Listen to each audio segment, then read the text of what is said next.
फारूक मंसूरी, आप देख रहे हैं तिरछी नज़र न्यूज़। आज हम मौजूद हैं दिल्ली के दरियागंज के अंदर, जो कि लोक शक्ति पार्टी का कार्यालय है। जानने की कोशिश करेंगे यहाँ के जो मौजूदा जो प्रत्याशी हैं उनसे। सर, एक अपना परिचय बताइए। मैं विजय पाल, लोक शक्ति पार्टी का महासचिव, राष्ट्रीय महासचिव हूँ। लोक शक्ति पार्टी हमारी बेसिकली कर्नाटका से है। इसकी स्थापना स्वर्गीय श्री रामकृष्ण हेगड़े जी ने 1997 में की थी, जब वो जनता दल से अलग हुए थे। कई दल बने थे उस समय। तो स्वर्गीय श्री रामकृष्ण हेगड़े जी कर्नाटका में 3 बार मुख्यमंत्री भी रहे। अब हम लोग चाहते हैं कि इसका उत्तरी भारत में विस्तार हो, तो उसके लिए हमने शबनम अहमद जी को अपना लोकसभा प्रत्याशी बनाया है चांदनी चौक सीट से। सर, आपका जो पार्टी है अभी फिलहाल कहाँ पर इस लोकसभा चुनाव में रही है, जिसमें कर्नाटका मुख्य रूप से लगभग सभी सीटों पे चुनाव लड़ेंगे हम। उसके बाद हम बिहार, झारखंड, उत्तर प्रदेश, दिल्ली, उत्तराखंड, आसाम और मणिपुर में भी चुनाव लड़ रहे हैं।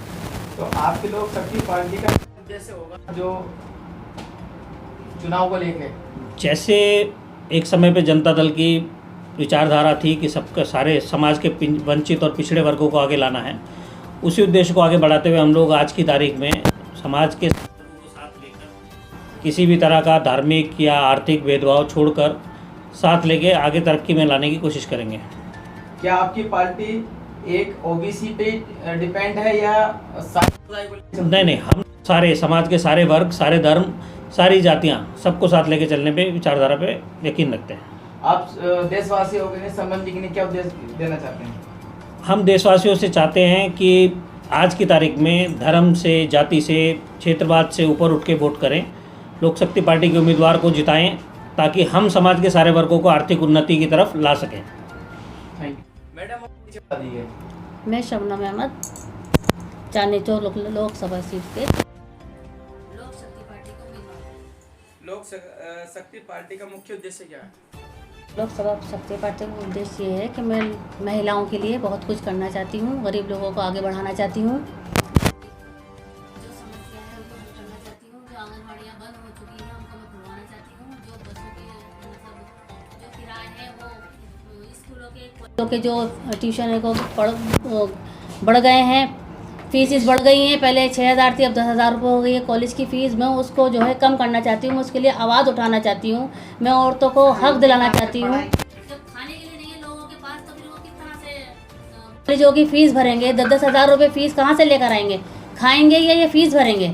मैं उनके लिए आंदोलन करना चाहती हूँ, मैं एक्शन लेना चाहती हूँ। मैं आगे सरकार को बताना चाहती हूँ कि ये 6 से भी कम करिए। आपने 10 कर दिए, ये स्कूलों की, कॉलेजों की फ़ीस जो आपने बढ़ा दी है, घटाने के बजाय आप बढ़ा रहे हैं। जनता क्या करेगी? कहाँ खाएगी? क्या कमाएगी? किस तरह से करेगी? बच्चों को पेट भरेगी, बच्चों को स्कूल पढ़ाएगी या अपना घर चलाएगी? लोगों के पास डिग्रियां होने के बाद भी कोई सर्विस नहीं मिलती है, कोई नौकरी नहीं मिलती है, वो क्या करेंगे? अपने डिग्रियां घर में लेके बैठे हुए हैं, साइकिल चलाएं, रिक्शा चलाएं। इसका पढ़ाने का फ़ायदा क्या है? खाएंगे क्या? या पढ़ लेंगे तो फिर यही सोचता है इंसान कि हम आगे बढ़ेंगे, हमें डिग्रियाँ मिलेंगी, हम अच्छी सीट पर बैठेंगे, हम सैलरी अच्छी मिलेगी, हम बच्चे अपने परवरिश अच्छे करेंगे, घर अच्छे से चलाएंगे। और ये ना कि ये कि डिग्री हाथ में होने के बाद भी सर्विस नहीं मिलती है, काम नहीं मिलता है, क्या करेगा बंदा? क्या करेगा? हम नहीं चाहते कि इस तरीके से हो। हम लोग सब लोग हिम्मत करेंगे, आगे बढ़ने की कोशिश करेंगे और हम सरकार तक ये आवाज़ अपनी पहुँचाना चाहते हैं कि ये जो ख़त्म करिए, ये जो कार्रवाई हो रही है, ये लोग सड़कों पर फिरे हुए हैं, भूखे मर रहे हैं, बच्चों को पढ़ाएँ, क्या करें क्या ना करें। तो हम इसके लिए कहना चाहते हैं कि खर्चा किराया जो है कम करिए। सिलेंडर बिल आ रहा है, सिलेंडर के पैसे बढ़ना सुनेंगे तो हम कहाँ जाएंगे? आप हमारी हेल्प करिए।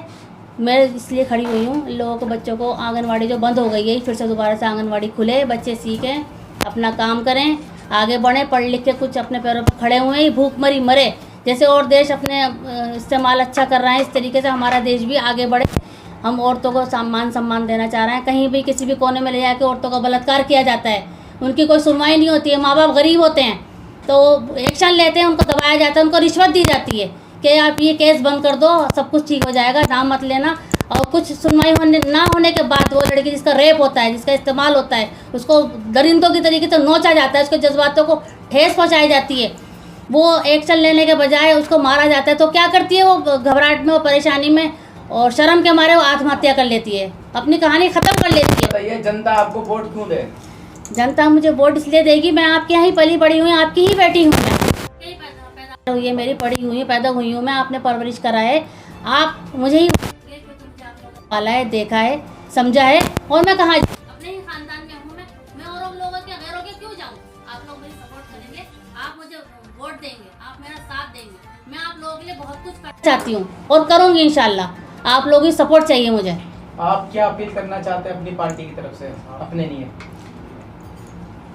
मैं हाथ जोड़ से निवेदन करती हूँ अपनी पार्टी के लिए, मैं बहुत कुछ करना चाहती हूँ, आगे बढ़ना चाहती हूँ, मान सम्मान आपका देना है मुझे फ़र्ज़, और जो है जैसे आपकी सपोर्ट मिलेगी, जैसे माँ बापों की सपोर्ट मिलती है, बच्चा आगे बढ़ता है, इसीलिए मैं आप लोगों को अब माँ बापों का सम्मान दे रही हूँ, ताकि मुझे आगे बढ़ाइए। जो मेरे में जज्बात है, जो मेरे में आग जल रही है, जो गलत हो रहा है उसको सही करने के लिए आप मुझे शक्ति देंगे। मैं आपसे बहुत उम्मीद बात करना चाहती हूँ और आप मुझे सपोर्ट करेंगे। मैं कहाँ जाऊँ, मैं दूसरे देश तो जाऊँगी नहीं, मैं इसी देश में रहूँगी, हूँ मैं, आप मुझे सपोर्ट करोगे हर एंगल से, हर बात से।